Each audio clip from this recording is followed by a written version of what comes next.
yaitu sah i'tiqad, ialah jazam dengan barang yang diiktikad akan barang oleh ahli sunnah, yakni oleh ahli sunnah wal jamaah. Kita sambung muzakarah kitab kita menerusi kitab Faridatul Faraid pada membicarakan ilmu akidah. Jadi pada pertemuan kita yang lepas, Syekh Ahmad ibnu Muhammad Zain Al-Qahtani rahimahullah ta'ala mentarifkan kepada kita apakah yang dimaksudkan dengan agama, yang mana selalu kita sebut agama. Apakah maksud agama? Beliau telah pun mentarifkan kepada kita dengan maknanya agama ni ialah satu perhimpunan undang-undang yang datang daripada Allah Subhanahu wa ta'ala. Itu panggil agama. Lalu tu, apakah tanda-tanda orang yang bersifat dengan sifat beragama? Dia kena ada tanda dia. Apakah tanda orang tu orang yang betul-betul mempunyai agama yang sempurna? Jadi katanya Syekh Ahmad, dan bermula segala tanda agama ni, bermula segala tanda bagi orang yang bersifat dengan agama yang sempurna ni, ada empat tanda. Kerana likulli syai'in alam, tiap-tiap sesuatu tu dia ada tanda dia. Tak kira benda apa sekalipun dia ada tanda. Hatta kepada benda, maknanya kita nak qada hajat, nak tahu suci ataupun tidak benda yang kita qada tadi tu, ada tanda dia, ada alamat dia. Kita kena tahu dia. Kerana semua benda ada alamat, ada tanda. Tanda ada Allah, ada tanda dia, ada alamat dia. Tak kira, tiap-tiap sesuatu tu ada tanda. Hatta benda yang paling temeh, benda yang paling remeh sekalipun, ada tanda dia juga. Di antaranya bab qada hajat. Kita nak tahu cuci ataupun tidak, ada tanda dia, ada alamat dia. Di antaranya disebut di dalam kitab I'anatul Talibin, alamat, maknanya cuci seseorang tu daripada basuh najis, daripada yang keluar daripada dubur dia. Di antara tandanya zuhurul khusyunah ba'dan nu'uh fi zakar. Di antara tanda bagi laki-laki nak tahu dia tu basuhan dia cuci ataupun tidak, zahirnya berkasat selepas daripada licin bagi laki-laki. Itu tanda. Maknanya bagi laki-laki licin dulu. Dia basuh, licin dulu ketika tu. Lepas daripada licin, hilang licin tadi, rasa berkasar, rasa kasar-kasar. Ketika tu fahamlah kepada kita, cuci dah. Boleh bawa kepada kita, maknanya untuk sembahyang. Cuci dah tu. Tak perlu pada sabun, tak semesti dah tu. Biar kita tahu alamat dia. Tanda cuci kita basuh tadi tu, bagi laki-laki maknanya licin dulu. Barulah berkasar, baru rasa kasar-kasar. Itu licin dah tu alamat dia. Adapun bagi perempuan, kata ulama, wa ammal unsa fal bil akas. Adapun bagi perempuan, fa bil akas, akas daripada tadi, sebalik daripada perempuan. Dengan maknanya kalaulah laki-laki alamat cuci dia ialah licin dulu baru berkasar, adapun perempuan dia berkasar dulu. Kasar dulu waktu dia basuh tu. Baru licin. Tu alamat bagi perempuan. Lain. Tu alamat berbeza. Maknanya tiap-tiap sesuatu tu, dia ada alamat dia. Ada tanda dia. Hatta benda yang remeh pun dalam agama kita, ada tanda-tanda dia. Adapun di sini nak membahaskan kepada kita apakah tanda-tanda, dalil-dalil, alamat bagi seseorang tu dia pikul undang-undang Allah Ta'ala dengan sempurna. Ini tanda dia. Tak ada salah satu daripada tanda ni bermaksud kita tadi tu orang yang tidak beragama dengan agama yang sempurna. Tak sempurna agama kita. Ini tanda dia. Dan segala tanda agama itu, tanda seseorang tu bersifat dengan sifat agama yang sempurna tu, ada empat tanda. Mana empat tanda tu?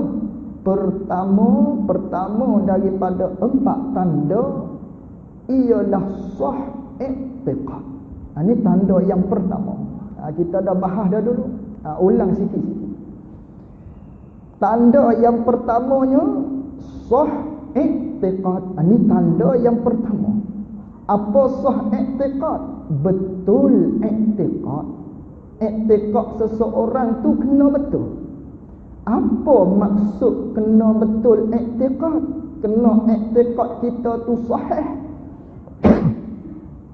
Iaitu i'tiqad yang sahih tu ialah jazam dengan barang, jazam dengan perkara-perkara yang diiktikad akan dia, akan barang, akan perkara-perkara tu diiktikad, diperpegang oleh ahli sunnah wal jamaah. Ini tanda yang pertama. Kena iktikad kita betul. Barulah kita tadi tu ada tanda orang yang memikul agama Allah dengan sempurna.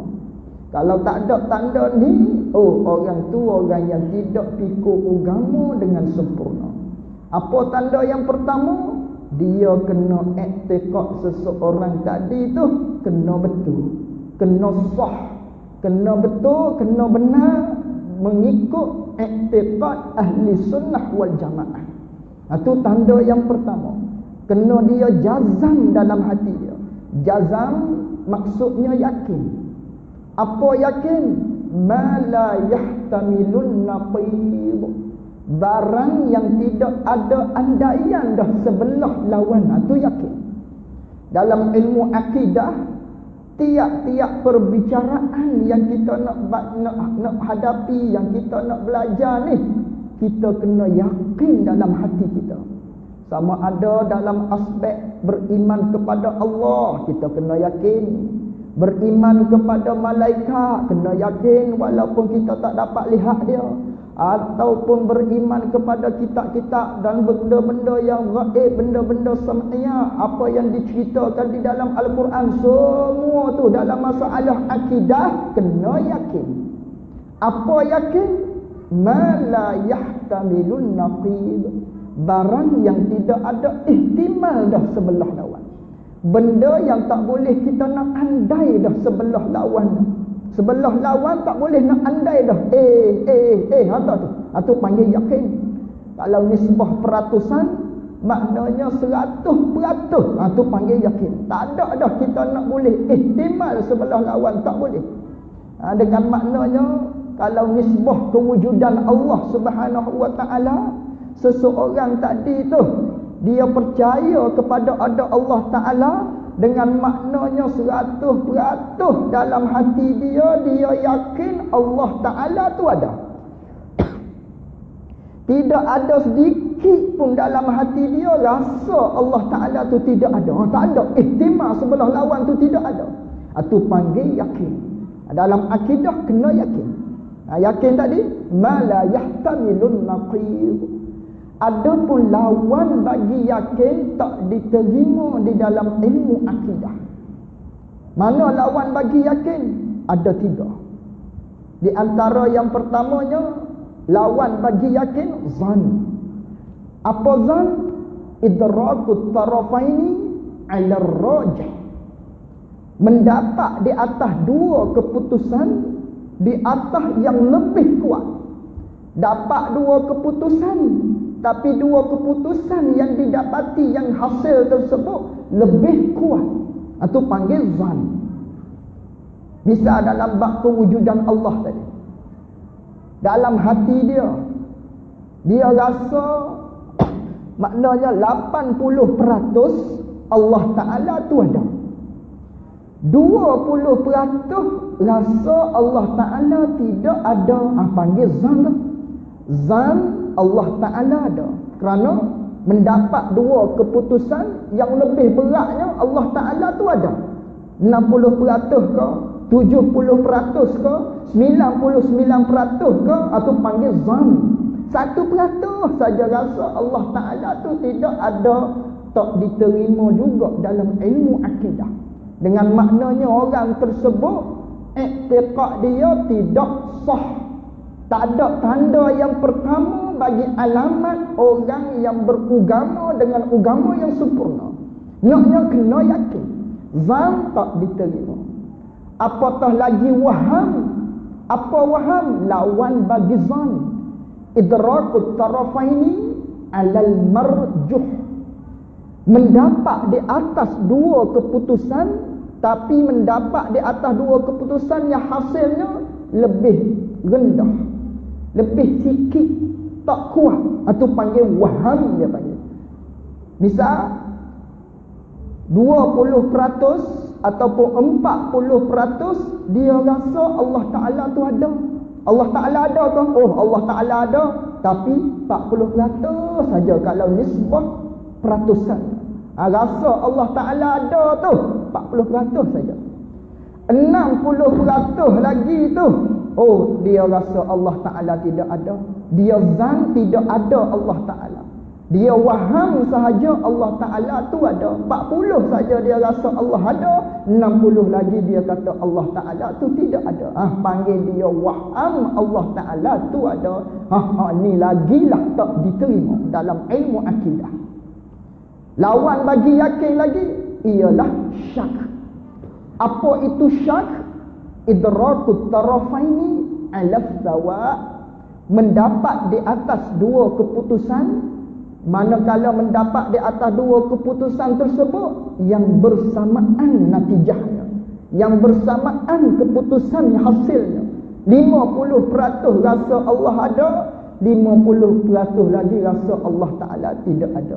Boleh jadi rasa dia Allah Ta'ala tu ada, boleh jadi juga Allah Ta'ala tu tidak ada. Panggil syak nama dia.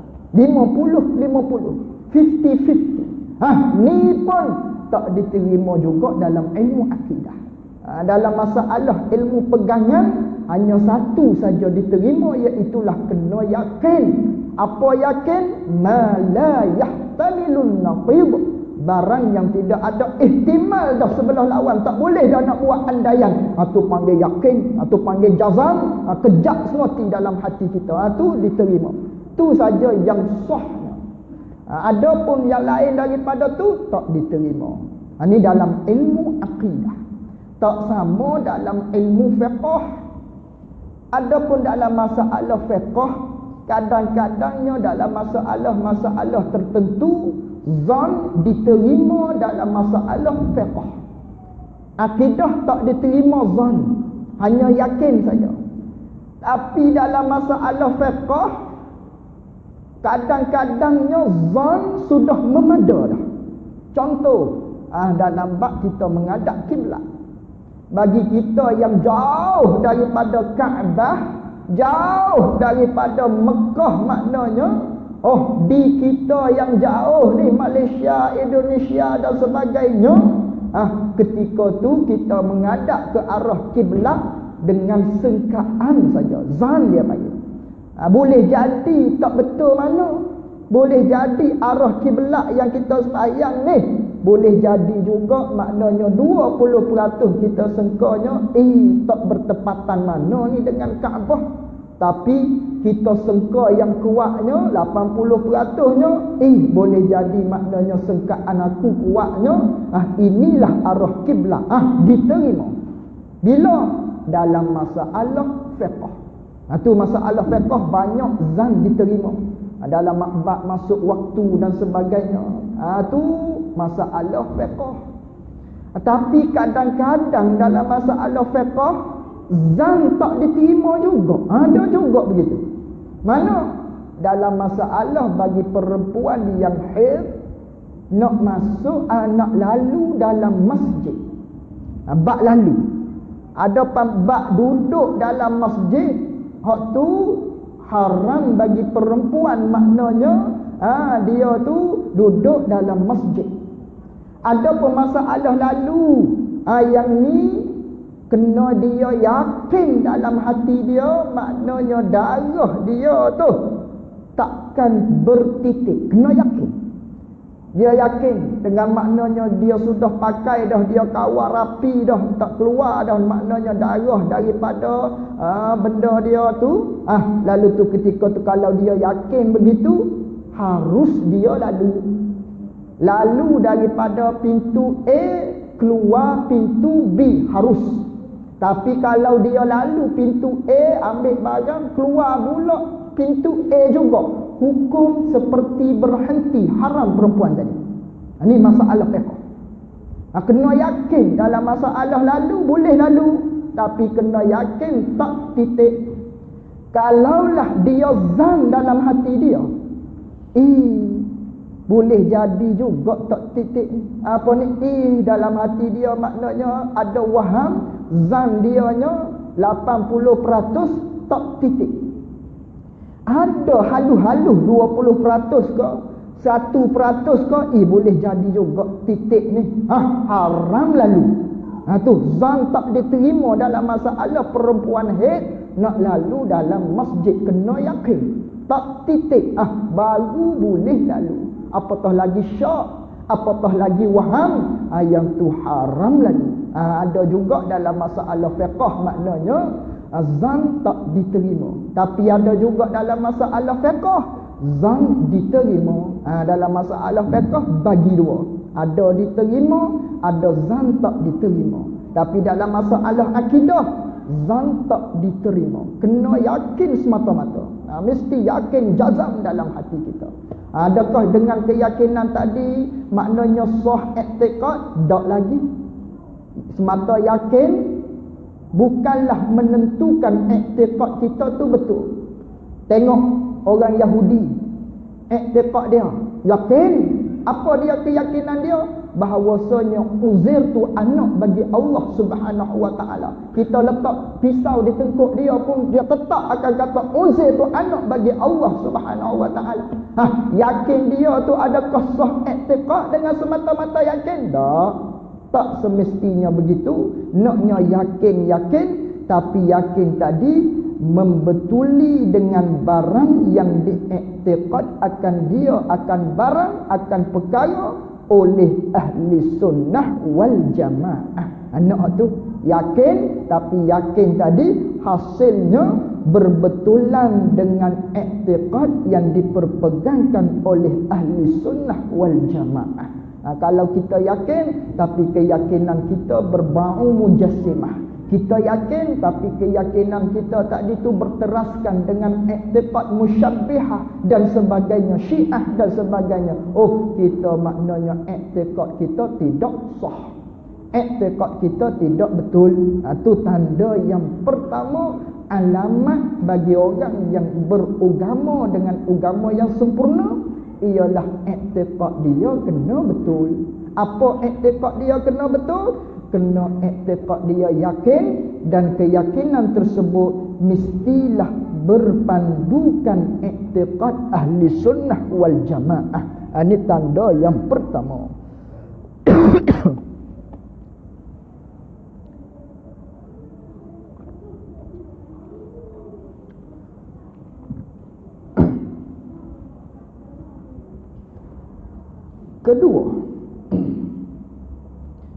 Kedua, benar qasad.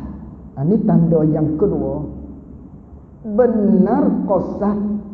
Apa benar qasad? Benar, betul. Qasad tu niat. Jadi betul niat kita. Ini tanda yang kedua, alamat bagi orang yang beragama dengan agama yang sempurna. Apa? Yang keduanya kena kena niat dia tu betul. Betul tujuan kita atau panggil benar qasad. Apa benar qasad? Iaitu benar qasad menunaikan ibadah dengan ikhlas. Ini benar qasad dia bagi. Tanda yang kedua dalam kita melakukan ibadat kepada Allah Subhanahu wa taala, kena ikhlas. Apa tu ikhlas? Ikhlas dari segi lughahnya bersih. Tu ikhlas. Khalas. Apa ni ambil daripada perkataan, maknanya akhlasa yukhlisu ikhlasan. Ikhlas maknanya bersih. Jadi faham daripada lughah pun kita sudah faham dah. Misal air keruh, dia tak panggil air bersih tu kerana keruh. Air bersih ni air putih betul. Kena tapih air keruh tadi tu biar jadi bersih betul-betul. Kita buat ibadat kepada Allah pun kena ikhlas. Kena bersih hati betul-betul kerana Allah Subhanahu wa taala. Tu maknanya dari segi lughah ikhlas ni bersih. Adapun dari segi istilah maknanya ikhlas ni ifradullah fi ta'ah bil qasdi. Tu ikhlas. Menunggalkan Allah Subhanahu wa taala pada segala taat yang kita buat dengan sengaja tu kena buat kerana Allah semata-mata. Kita buat ibadat dengan sengaja, tapi kita buat tadi tu kerana Allah Ta'ala saja, tidak bagi yang lain. Tu panggil ikhlas. Kalaulah maknanya kita ada kerana Allah Ta'ala kata, kerana benda lain kata, maknanya bukan ikhlas. Ataupun kerana lain betul-betul, bukan kerana Allah Subhanahu wa taala, tak nama ikhlas. Adapun ikhlas, tujuan hati kita kerana Allah Subhanahu wa taala, atau panggil ikhlas, bersih hati betul-betul. Ni maknanya kita atas dunia, maknanya banyak sekali ujian kita. Banyak ujian. Maka dalam banyak-banyak ujian yang kita tempuh, biar kita dapat kejayaan dunia dan akhirat. Ni hijrah sekarang kita ni.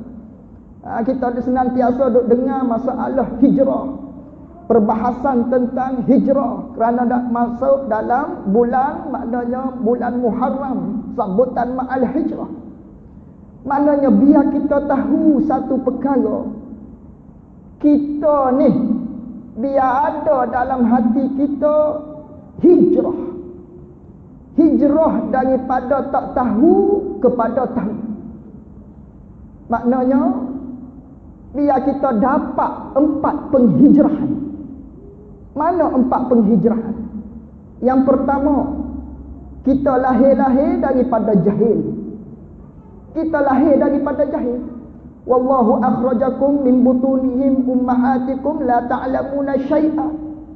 Allah Ta'ala mengeluarkan kamu daripada perut ibu-ibu kamu, hal keadaan kamu tu tak tahu apa sekala pun sedikit pun daripada ilmu. Bermakna kita asal daripada jahil. Keluar kita ni daripada tak reti, daripada tak pandai, tak ada ilmu.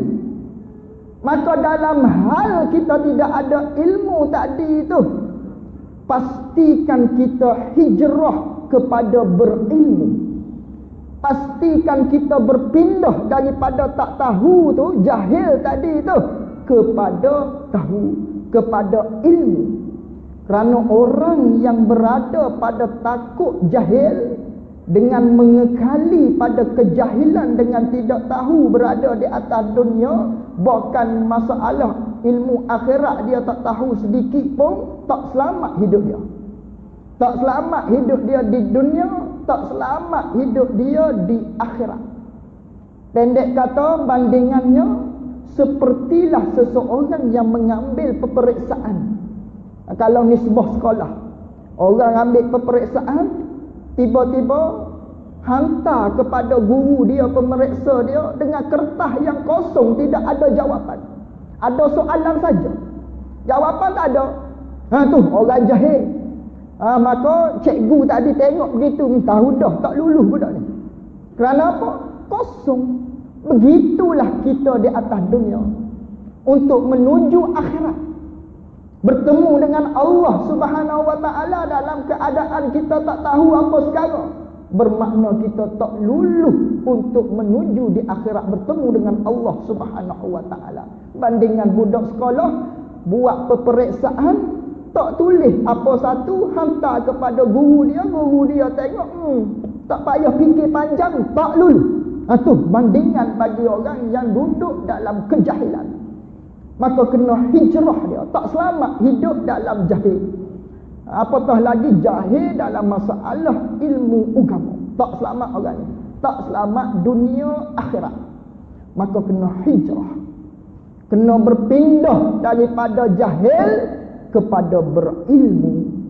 Maka untuk mendapat ilmu tadilah kena bersungguh-sungguh, kena berletih-letihan kita. Ada anak payah nak pergi masjid, payah nak pergi majlis ilmu dan sebagainya, bersungguh, atau pahala besar tu. Kita tinggal anak kita supaya adik-adik jaga dan sebagainya, datang ke masjid, ke surau untuk menuntut ilmu, untuk menghilangkan kejahilan kita. Pahala tu besar, tak sama dengan orang yang tidak ada rintangan tu. Orang yang biasa-biasa boleh pergi dengan tidak ada rintangan, boleh duduk dalam majlis ilmu, pahala besar tu. Tapi orang yang hadir dalam majlis ilmu tapi duduk bersusah-susah sebelum ni, duduk bermujahadah lawan nafsu, ada masalah begitu mari juga, ketika tu pahala dia lebih besar dibandingkan orang yang tidak ada rintangan. Tu untuk mendapatkan ilmu kena bersungguh, kena cari, kena tanya menanya. Maknanya kena tanya orang, barulah kita dapat ilmu. Maka dalam hal kita dapat ilmu tadi pun tak selamat lagi. Tak selamat lagi tu. Walaupun ada ilmu, tapi masih tak selamat. Kerana apa? Kerana kena naik hijrah satu lagi. Pada tahap yang ketiga, kena ada amal. Ilmu belajar banyak dah, terutamanya ilmu fardu ain, masalah akidahnya, masalah fiqh nak buat amalnya, masalah tasawuf hati dan sebagainya. Kena ada satu laginya, iaitulah amal. Adapun duduk tahap ada ilmu saja tanpa amal, masih tak selamat. Duduk tahap kedua tu tak selamat lagi tu. Tapi lebih baik daripada orang yang tidak berilmu. Bandingan seperti tadi, hantar periksa, kertas kosong. Lebih baik dia yang ada ilmu tadi tu, tapi semata-mata ada ilmu masih lagi tak selamat. Kena ada amal pula. Kerana apa?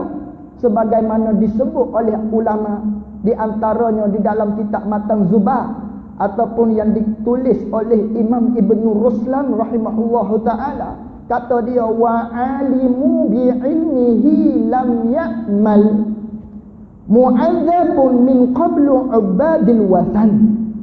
Kata beliau, orang yang ada ilmu tapi tak buat amal dengan ilmu yang diperolehi dia, maka kata beliau, maka diazab akan dia dahulu daripada kafir yang sembah api. Dia azab dia dulu.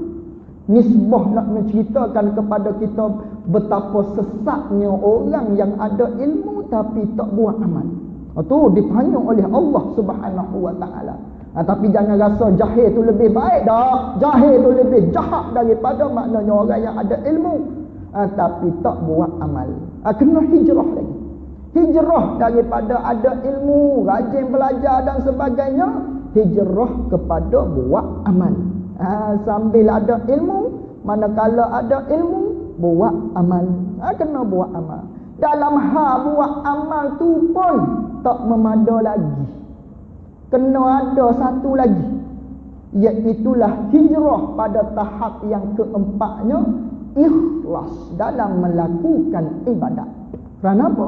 Kerana Allah Subhanahu wa taala berfirman di dalam Al-Quran, "Faman kana yarju liqa'a rabbih falyamal 'amalan shalihan wa la yusyrik bi ibadati rabbih ahada."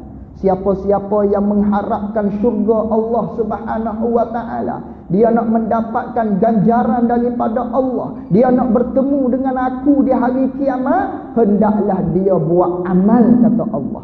Kena buat amal, tapi buat amal jangan berkongsi dengan sedikit pun selain daripada Allah Subhanahu wa taala. Barulah mereka tu boleh harap untuk mendapat ganjaran daripada Allah Subhanahu wa taala, iaitulah pahala yang kita impikan, seterusnya masuk ke dalam syurga Allah Subhanahu wa taala. Itu penghijrahan yang perlu kita tahu. Berdemi tahun demi tahun kita sambut ma'al hijrah, biar kita tahu hijrah yang hakiki. Apa hijrah hakiki? Daripada jahil kepada berilmu, daripada berilmu kepada beramal, kepada beramal tersebut naik kepada tahap kemuncaknya, iaitulah ikhlas dalam melakukan ibadat kepada Allah Subhanahu wa taala. Ini semua ada di dalam kitab-kitab tasawuf, bagaimana kita nak dapat ikhlas dan sebagainya.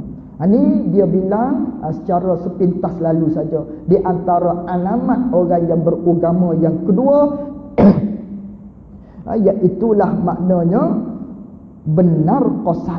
Apa benar qasad? Iaitu benar qasad menunaikan ibadah dengan ikhlas, yakni ikhlas kerana Allah Subhanahu wa taala. Ini tanda yang kedua. Tengok atas. Kalau kita rumi di bawah mungkin. Angka 2. Qauluhu menunaikan ibadah dengan ikhlas. Artinya, apa arti menunaikan ibadat dengan ikhlas? Artinya mengerjakan dia akan ibadah, buat ibadat tu serta ikhlas niat, serta bersih niat bagi Allah, yakni kerana Allah Subhanahu wa taala. Atau panggil menunaikan ibadat dengan ikhlas. Apa? Kita buat ibadat bersih hati kita niatnya kerana Allah Subhanahu wa taala, tak bercampur. Tak bercampur atau panggil ikhlas. Kalau bercampur tak panggil ikhlas, tak panggil bersih. Tengok maknanya contoh suasa tu. Suasa tu tak panggil perok betul tu, panggil suasa tu kerana apa? Kerana ada campuran daripada emas. Dah campuran, haram bagi laki-laki pakai suasa. Kerana apa? Campur tu tak bersih dia panggil. Kerana campuran perak dengan emas walau sedikit haram juga. Ataupun campuran tembaga dengan emas walau sedikit campuran tadi haram juga. Kerana apa? Tak bersih. Ini pun sama. Kita buat ibadat kepada Allah Subhanahu wa taala, jangan berkongsi dengan sedikit pun daripada benda-benda yang lain. Itulah nama dia ikhlas. Buat ibadat bersih niat kerana Allah Subhanahu wa taala. Dengan bahawa dia nak taswir, dia nak gambarkan kepada kita apa itu mengerjakan ibadat dengan bersih niat kerana Allah Ta'ala, dengan bahawa tiada disekutukan, tiada diperkongsikan pada ibadat itu, pada satu-satu ibadat yang kita buat, jangan kita sekutu akan yang lain daripada Allah Subhanahu wa taala. Jangan kita sekutu, jangan kita mengkongsikan. Tak kira adapun nak kepada syurga, nak kepada pahala, nak kepada ganjaran akhirat, bukan kerana Allah Taala kau begitu, itu termasuk dalam perkataan kerana Allah.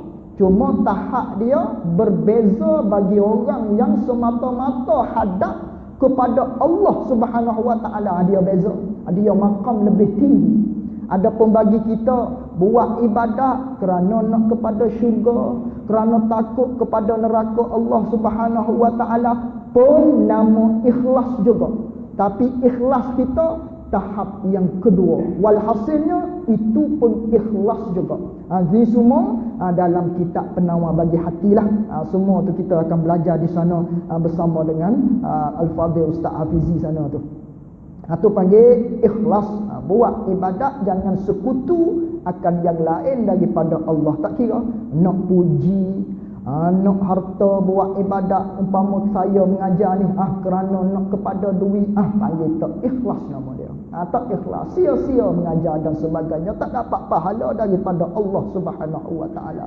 Nauzubillah, ni kita takut sekali. Mari riak dan sebagainya. Sebab itulah kata ulama, riak ni maknanya bahaya. Halus riak ni. Kata ulama, dia buat bandingan contohnya seperti orang yang maknanya melazimi di dalam kehidupan dia bangun malam, bertahajud umpama. Jadi biasanya pada tiap-tiap malam dia ni nak buat tahajud dan sebagainya, baru malam 1/3 malam ni lihat loceng kiri kanan depan atas bawah, tutup pula, tutup, bunyi pula, baru bangun buat ibadat, alhamdulillah, comel. Tapi satu hari ada tamu-tamu datang ke rumah dia, tetamu datang ke rumah dia, tak sempat bunyi loceng, bekah bangun dah. Tu riak yang sangat halus kata ulama. Masih orang tersebut mempunyai riak dalam hati dia. Kerana biasanya payah nak bangun, tapi mujahadah juga bangun. Lawan juga nafsu, lawan juga syaitan, bangun boleh, alhamdulillah. Tapi satu hari datang tetamu dalam rumah dia, tak sempat, maknanya mudah dia bangun tadi. Tu pun kata ulama masih lagi riak yang sangat halus. Sebab tu payah, kena mujahadah betul-betul. Semua tu nak lawan dia dengan ilmu. Kalau tak ada ilmu nak lawan macam mana? Kita tak tahu cara nak lawan dia. Sebab tu kena belajar betul-betul, kena faham betul-betul. Dalam kitab penawar bagi hati, insya-Allah kita boleh buat amal dan sebagainya. Kemuncaknya buat ibadat tadi nak kepada ikhlas kerana Allah Subhanahu Wa Taala. Itu kemuncak dia. Mana dalil ikhlas? Firman Allah Taala,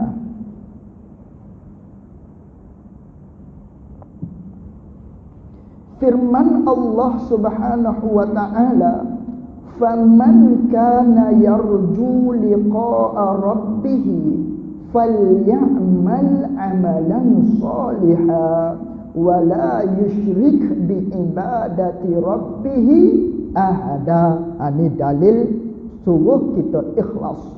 Apa kata Allah Ta'ala? Maka barang siapa yang adalah ia barang siapa yarju liqa'a rabbih, dia mengharapkan untuk bertemu dengan Allah, dia mengharapkan untuk bertemu dengan balasan daripada Allah Subhanahu Wa Taala. Dia nak bertemu dengan Allah, dia nak masuk syurga Allah Subhanahu Wa Taala. Allah Taala berfirman kena buat dua perkara ni.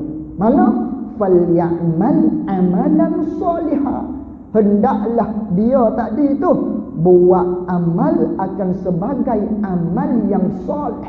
Kena buat amal yang baik, barulah boleh masuk syurga Allah Subhanahu Wa Taala. Tapi bukan semata-mata buat amal yang soleh saja.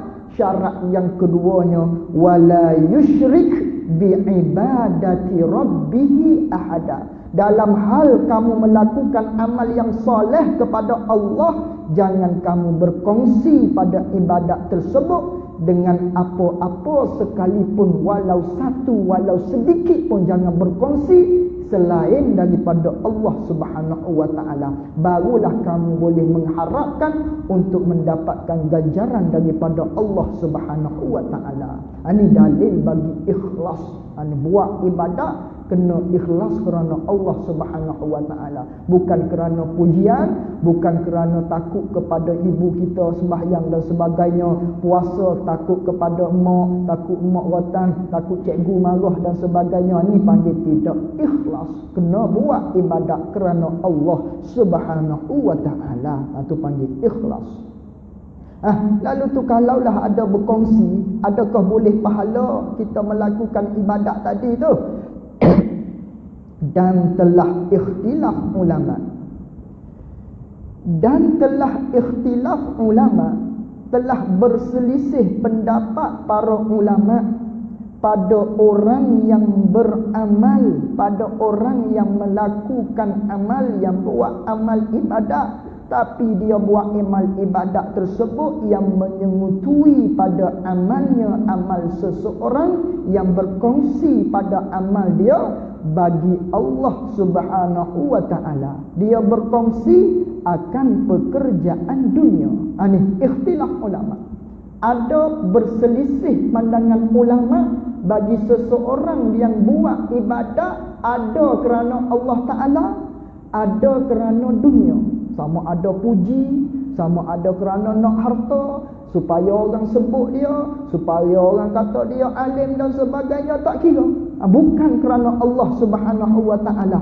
Di sana ada perbahasan ulama, ada berselisih pendapat para ulama pada dapat pahala ataupun tidak.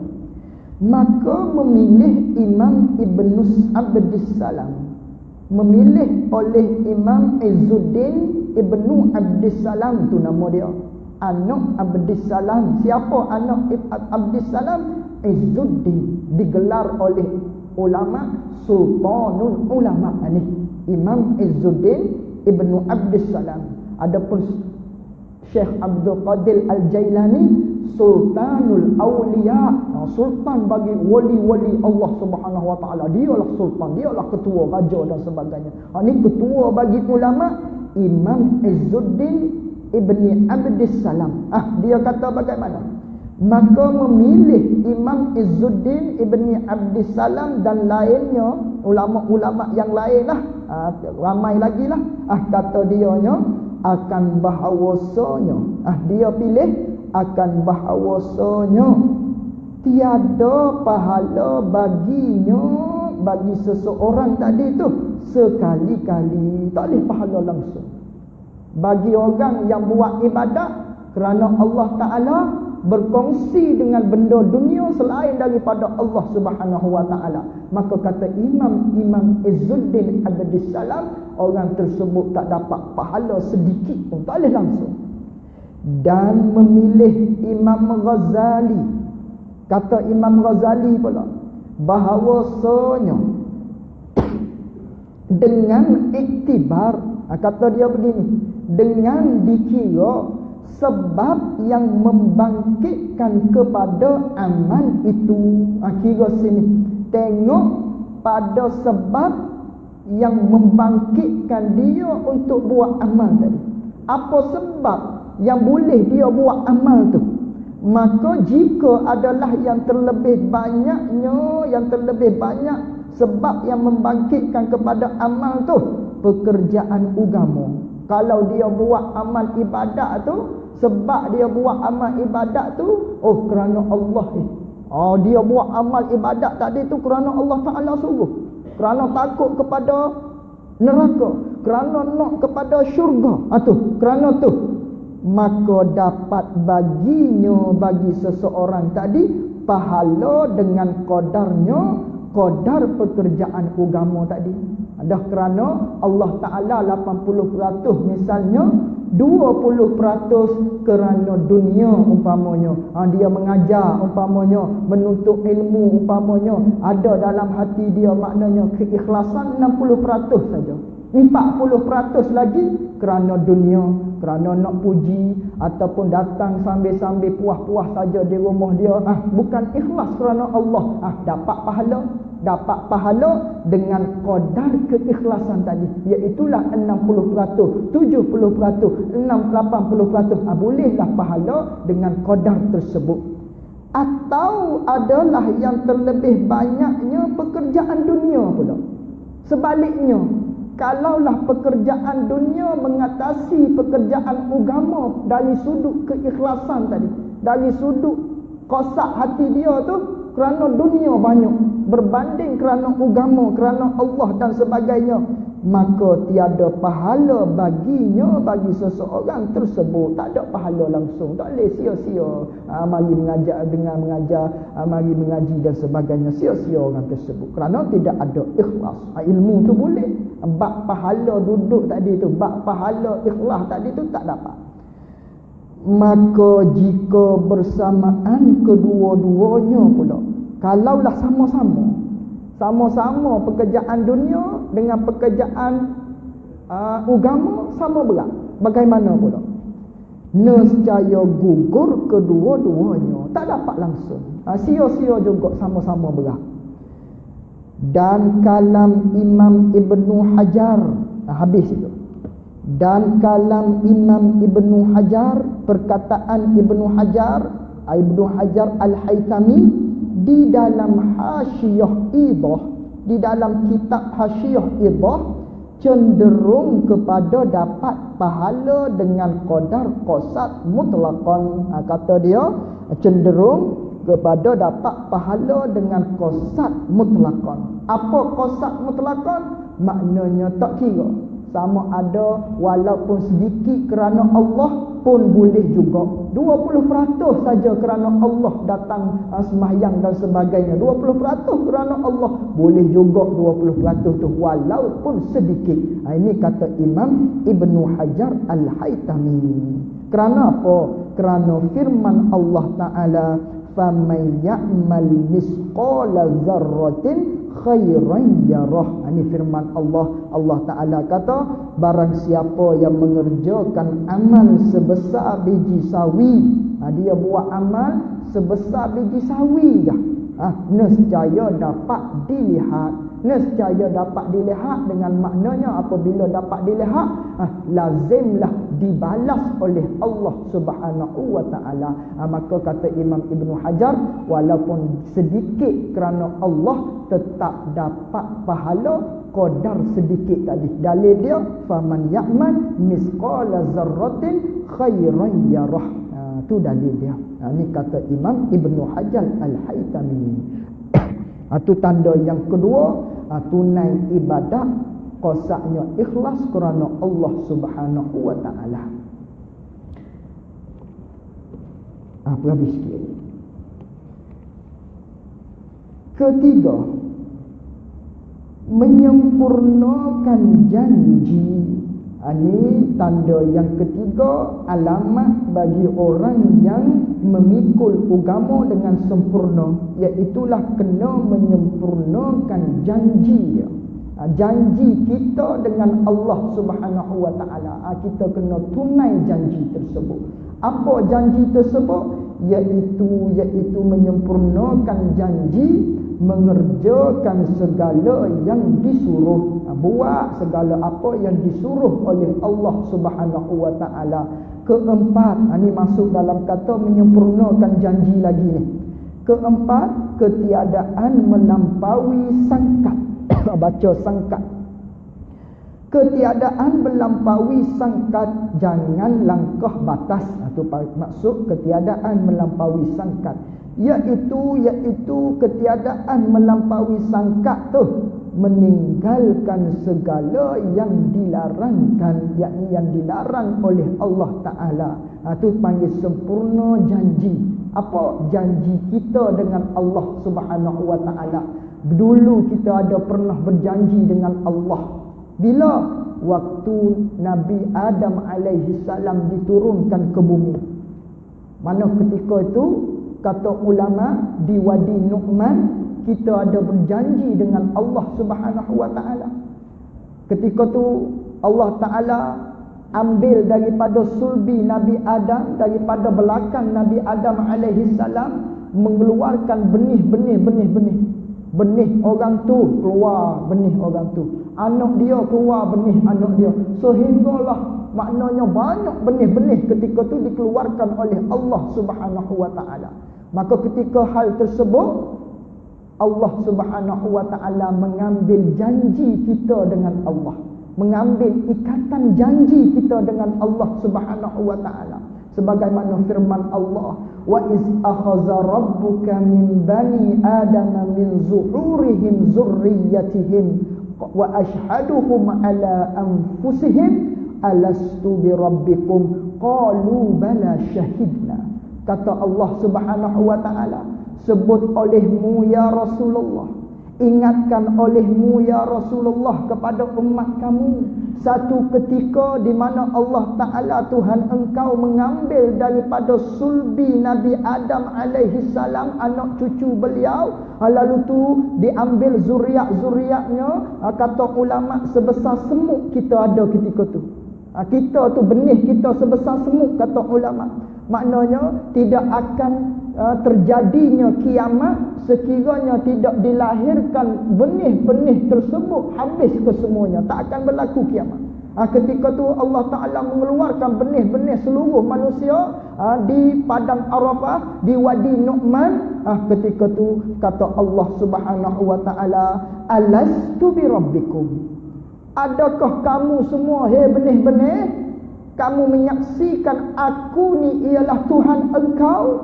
Kata benih-benih ketika itu termasuk kita semua, cuma kita tak ingat saja. Kita ni pelupa. Kerana itulah didatangkan Rasulullah SAW kepada kita supaya mengingatkan janji kita dahulu dengan Allah Subhanahu wa taala. Ketika tu kita duduk di alam zuriyah, di alam benih, kita tak ingat, kita lupa, tak ada orang pun yang ingat benda ni. Ketika tu Allah Ta'ala mengambil saksian, adakah kamu nak beriman kepada aku? Alastu bi rabbikum, adakah kamu percaya aku ni Tuhan engkau? Ataupun adakah kamu nak menunaikan segala janji-janji, melakukan ibadat dan juga buat segala yang disuruh, jangan buat perkara yang dilarangkan oleh Allah? Lalu tu kita kata qalu bala, ya kami menyaksi ya Allah, kami berjanji ya Allah, nanti kami dibangkitkan, kami didahirkan di atas dunia, kami berjanji nak buat ibadat kepada kamu ya Allah, aku nak sembah kamu ya Allah, aku nak buat ibadat kepada kamu ya Allah, segala yang engkau larang aku nak tinggal ya Allah. Ketika tu kita berjanji dengan Allah Subhanahu wa taala, syahidna, disaksikan oleh para malaikat. Kita tak boleh nak berbohong dah di akhirat. Bila kami berjanji dengan Allah nak buat amal ibadat ni, tak ada malaikat semuanya menyaksikan pada ketika itu. Ni maka kita dilahirkan atas dunia ini, dizahirkan oleh Allah Subhanahu wa taala atas dunia ni. Kita kena sempurnakan janji kita dulu. Mana? Di alam zuriyah. Ketika itu kita berjanji dengan Allah Subhanahu wa taala. Maka manakala kita tiba saat ni, kita kena sempurnakan janji. Jangan khianati janji kita dengan Allah Subhanahu wa taala. Dan janji itu kata ulama disimpan, kata Nabi disimpan di dalam Hajarul Aswad, disimpan dalam sana. Semua janji-janji kita, agreement dia, ataupun kalau kita kalau ada perjanjian kena ada sign dia, kena ada cop dia. Cop dia janji kita dengan Allah ialah Hajarul Aswad. Itu kata Nabi sallallahu alaihi wasallam. Ini alamat yang ketiga dan keempat, sempurnakan janji. Apa sempurna janji? Iaitu kita janji dengan Allah Ta'ala nak mengerjakan segala yang disuruh oleh Allah, tiap-tiap benda yang disuruh oleh Allah, yang difardukan oleh Allah, kita berjanji nak buat. Dan yang keempatnya, kita kena tinggal ataupun kita jangan buat segala perkara yang diharamkan oleh Allah Subhanahu wa ta'ala. Maka cukup keempat-empat ini, maka seseorang tersebut ialah orang yang berugama, orang yang pikul agama dengan agama yang sempurna. Ini tanda-tanda dia. Mudah-mudahan kita dapat ambil maknanya pengajaran daripada pengajian kita muzakarah kita pada malam ni. Tujuan utama kita berada atas dunia iaitulah untuk mengenal Allah Subhanahu wa taala.